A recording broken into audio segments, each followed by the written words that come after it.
Donald Trump is currently at risk of losing something that he holds more dear, most likely, than any member of his family.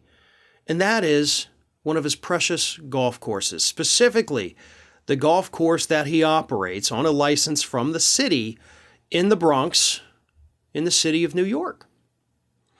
Here's what's happening. Recently, a judge basically granted a delay in the city of New York, pulling Donald Trump's license to operate that golf course in the Bronx. Now, he cannot actually own the golf course. Now, what I mean by that is he can't own the land. The city effectively leases it to him on the grounds that it turns a profit that, of course, benefits the area. It being a golf course, Donald Trump is able to say, listen, it brings in people, they spend money here. It brings in tournaments, golf tournaments. So lots of people come in, and that brings money for the surrounding community. So lease the land to me and the Trump organization, and we're going to make you a lot of money. And since 2012, that's been the agreement with the city of New York. But earlier this year, after the Capitol riots, and after Donald Trump's, quote unquote, involvement in the Capitol riots, which of course we're still getting to the bottom of the investigation, so we can't make any claims one way or the other. So that's why it's all alleged. That's why it's all in quotes. We can't say he did or did not do anything. So here's the thing. Earlier this year, New York Mayor Bill de Blasio said, listen, given what happened, we're pulling Trump's agreements. Not just for the golf course. The golf course was part of it. But we're pulling his involvement, his agreement to run a carousel in Central Park.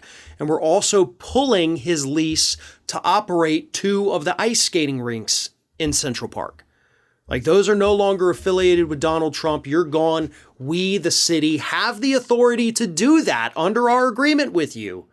And so we're pulling it. You don't get these properties anymore. Now, the one, of course, that stung the most was obviously the golf course. So they're trying to hang on to it. But it just ain't going to happen, because they can no longer, according to the city, make the argument that the golf course is going to bring in a lot of future revenue. And that is because the PGA announced that they were pulling a tournament from this golf course because of its association with Donald Trump, because they didn't want to reward him after what happened with the Capitol riots. So the one argument they had about having this golf course there, letting the Trump organization run it, was that it was going to bring in money, was going to bring in lots of people, lots of economic activity. And now that argument is out the window because the PGA, the big golf association, is like, we're not going to ever do business with you on this golf course if Trump is involved. So now the city gets to go to the court and argue, we're now losing money because of Trump's association with this. If we kick him off, there's a chance maybe we get the PGA tournament back. Probably not for 2022, which is when it was scheduled, but we may get it back for a future year, maybe 2023, maybe 2024. But if his name is still attached to it, if the proceeds from it go back into his pocket, that's not going to happen. So Trump is likely to lose this one, even if the judge, of course, did go ahead and grant a temporary delay. That's really probably all he's going to get. The city has the evidence on their side. They have the facts on their side. They have the authority on their side. And they're about to take something so precious away from Donald Trump.